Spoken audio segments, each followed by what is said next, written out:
Bonjour à tous et bon retour sur la chaîne. Ça faisait un petit moment que j'avais pas fait de vidéo tout simplement parce que j'ai pas eu le temps. Donc concrètement, qu'est-ce qui s'est passé? Il y a eu le ski, il y a eu les travaux qu'on a entamés par rapport à notre terrasse qu'on souhaitait finir et d'autres travaux.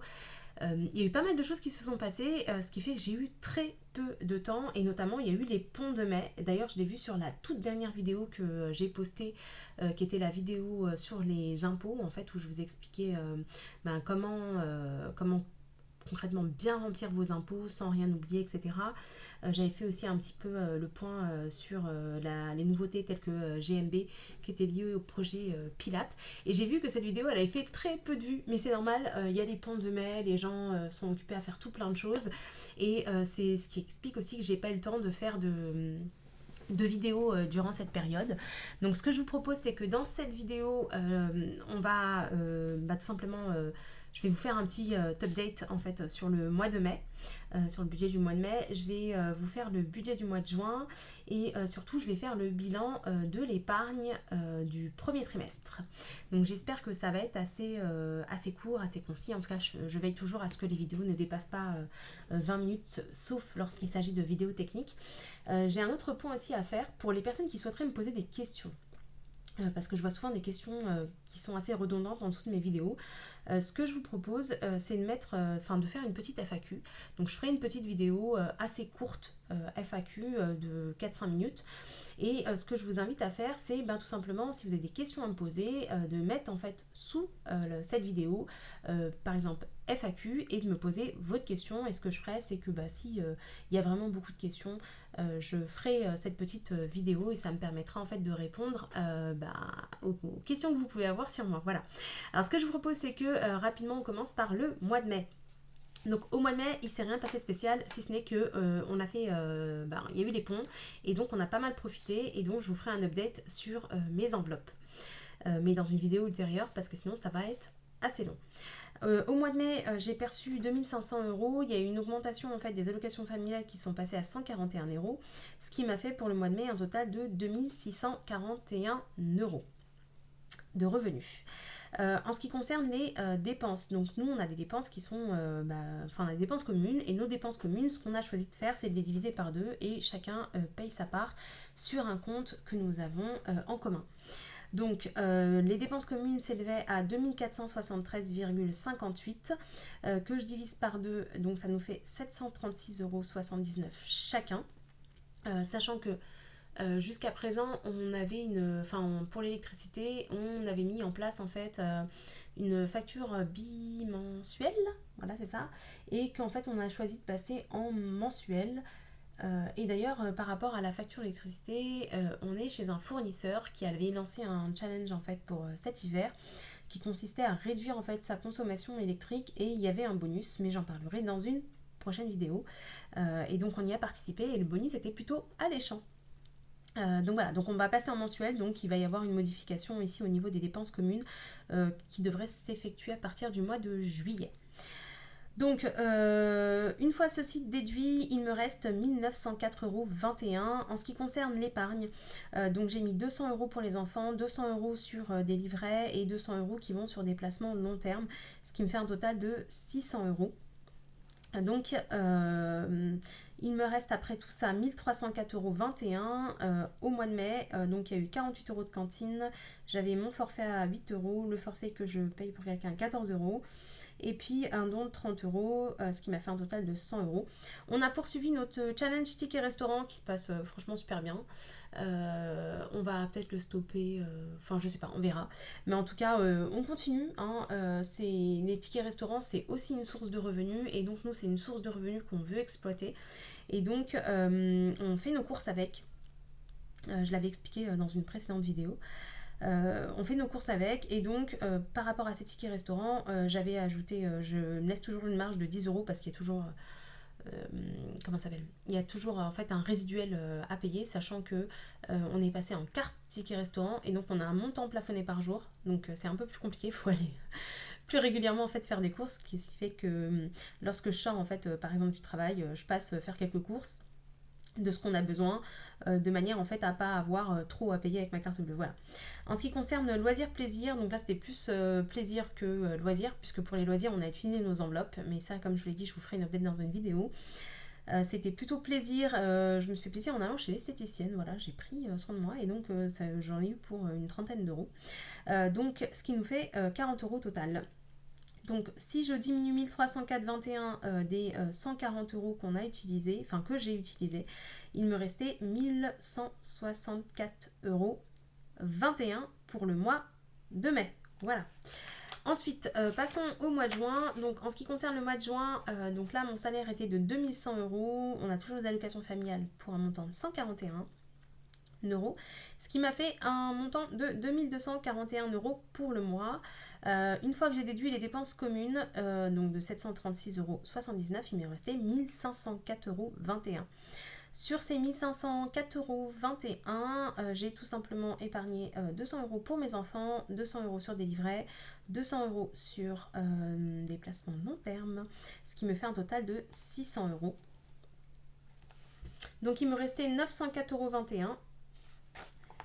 Ensuite pour la cantine, j'ai fait une projection sur les jours où en fait ils iront à la cantine, donc j'en ai pour 75 euros. Toujours mon forfait de 8 euros, le forfait de 14 euros. J'ai pas prévu de don ce mois-ci. Donc ce qui me fait un total de 97 euros. On poursuit avec notre challenge ticket restaurant qui devient plus une manière de vivre qu'autre chose. Enfin, qui devient plus une manière de vivre que un challenge réellement. Hein, voilà. Donc j'ai prévu par contre un budget de 150 euros de courses, sachant qu'il me reste des fonds sur ma carte fidélité. Puisqu'en fait ça m'arrive de faire pas mal d'optimisations et les optimisations c'est toujours pour les mêmes choses. Ce sont en fait les produits ménagers, ce sont les shampoings, les après-shampoings, enfin tout ce qui est hygiène en tout cas et produits ménagers. J'attends souvent en fait que Carrefour fasse des optimisations de l'ordre de 70%, 80%. Alors parfois c'est très rare mais ça arrive qu'il y ait du 90%. Et en fait je laisse cet argent sur la carte fidélité. Donc soit il nous sert en fin d'année pour les cadeaux en plus de l'enveloppe qu'on a. Soit il nous sert tout simplement pour racheter en fait des produits quand on arrive à la fin. Donc là je dois vous dire que le stock que j'ai au garage commence à s'amenuiser. Donc je débloque une enveloppe, enfin je débloque en tout cas un budget de 150 euros si jamais il y a des opportunités, des promotions pour un petit peu refaire le stock. Mais il me reste, il me semble, un truc comme une centaine d'euros sur la carte fidélité. Alors j'ai pas pu y accéder parce que j'ai un bug. Mais je sais que je dois avoir un peu plus de 100 euros sur cette carte fidélité. Donc je prévois 150. On verra si on les utilisera ou pas. Il y a de grandes chances parce que l'été arrivant, il faut aussi que je passe à la pharmacie pour prendre comment ça s'appelle tout ce qui est crème solaire et autres produits d'été dont on aura besoin. Mais pour l'instant, j'ai dédié un budget de 150 euros et il faudra qu'on voit du coup ce qu'on utilisera et je ferai un point dessus je pense en juillet. Donc sur cette somme là voilà, bon, bref, je débloque 150 euros et 150 euros, je vais dire que je les ai consommés, donc je les ai inclus dans mon budget, plus l'argent de la carte fidélité, mais comme j'ai pas pu me connecter, j'ai pas le montant, donc je vous en parlerai dans une prochaine vidéo. Donc ce qui me fait que sur 904,21 euros, donc je retire les 97 et je retire les 150, il me reste 657,21 euros, ce qui fera normalement une épargne pour le mois de juin, sauf changement sur la somme ici, de 1257,21 euros. Et d'ailleurs, par rapport à ça, on va faire le point sur la partie épargne du premier trimestre. Donc pour le premier trimestre, en janvier, on a eu 864, enfin j'ai en tout cas épargné 864,77 euros.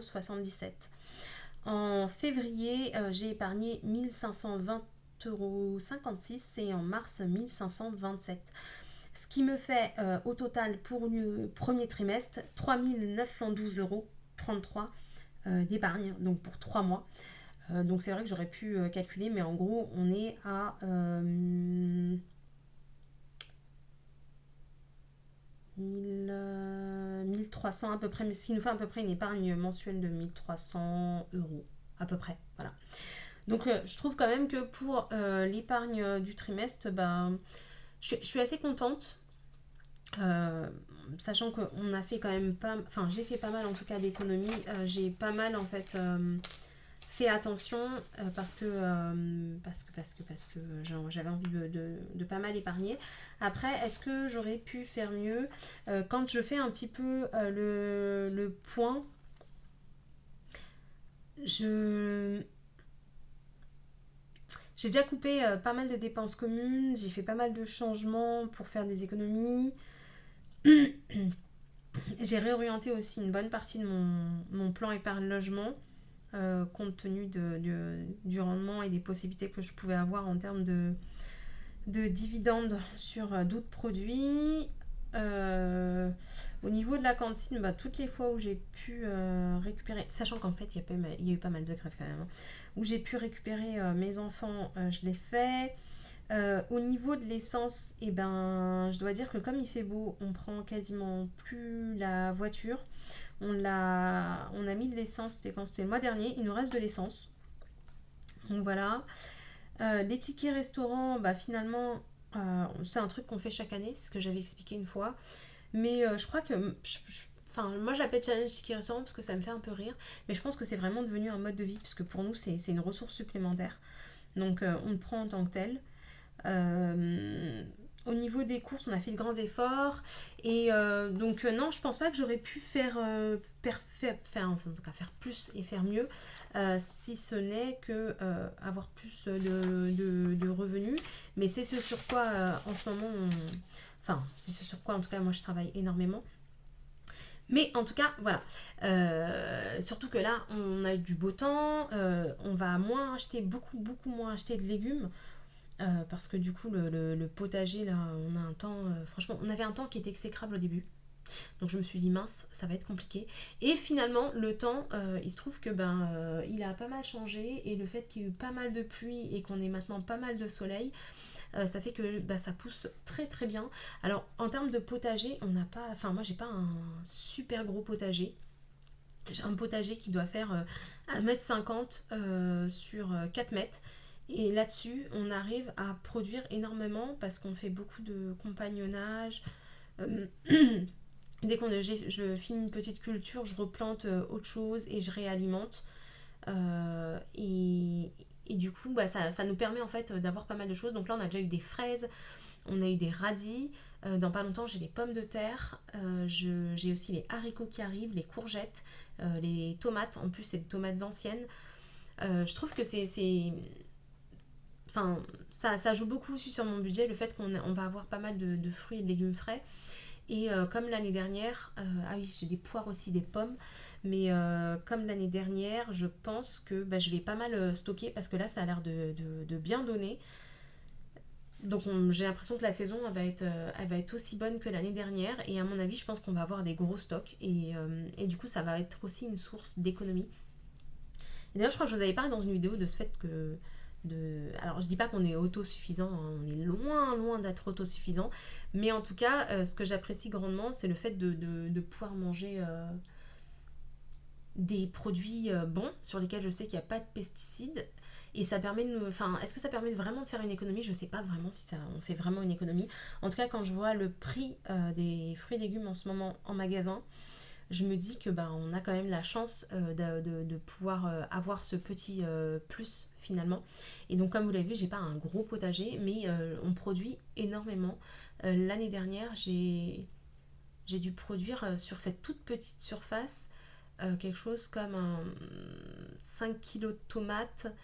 J'ai dû produire à peu près, je crois que ce que j'ai le plus produit c'était des courgettes, ça a été énorme parce que j'ai eu des courgettes qui étaient vraiment vraiment énorme. J'ai eu des courgettes qui, à elles seules, pesaient entre 1,8 kg et 2 kg, donc elles étaient vraiment grosses. Donc l'année dernière, je crois je m'étais amusée à peser, mais je crois qu'on a fait à peu près comme 35 kilos de courgettes. Les haricots verts, enfin, non, je vous raconte ma vie, mais les haricots verts, c'est ce que j'ai pas réussi à avoir énormément. On en a eu pour un repas, mais je pense que c'est parce que j'ai appris qu'il fallait renouveler ces plantations et en fait les différer. Enfin bref. Du coup, donc on a le potager qui va nous permettre de faire de belles économies, mais surtout de bien manger tout l'été. En tout cas pour une bonne partie des fruits et légumes, et ça nous a permis de faire des économies. Donc faire plus d'économies, je réfléchis, hein, je dois revoir tous mes contrats que j'ai, mais je les revois chaque année. Et donc je sais plus pourquoi je vous dis ça. Enfin bref, n'oubliez pas, je vais organiser une FAQ. Donc si vous avez des questions à me poser, n'hésitez pas à mettre sous cette vidéo FAQ. Vous mettez la question que vous voulez me poser et je ferai une courte vidéo dans laquelle je répondrai à toutes vos questions. Mais si on veut faire le bilan concrètement pour le mois de mai, donc on a eu 1164,21, donc plus nos 600 € déjà d'épargnés, donc ce qui fait 1764,21. Et ici pour juin, on a 1257,21. Sinon, pour l'épargne, pour le bilan du premier trimestre, ça fait longtemps que je n'ai pas fait de vidéo, je suis perdue. Pour le bilan du premier trimestre, on est à 3912,33 €. Je réfléchis encore à des solutions pour faire des économies. Mais voilà, comme je vous avais expliqué, en fait, ce ne sont pas mes seuls revenus. Là, tout mon budget est fait sur uniquement mon salaire. J'ai d'autres revenus. Et dans une prochaine vidéo, surtout, je vais vous parler en fait des travaux qu'on a effectués, des enveloppes que j'ai utilisé et surtout de quoi, où j'ai mis toute cette épargne et comment j'organise tout ça. Voilà, sur ce, j'espère que cette vidéo, elle vous a plu et j'espère que vous allez m'encourager à poursuivre. N'hésitez pas à mettre un petit pouce bleu pour m'encourager et à me dire en commentaire ce que vous en avez pensé. Sur ce, je vous remercie si vous avez regardé la vidéo jusqu'à la fin et je vous dis à bientôt pour une prochaine vidéo. Bye bye!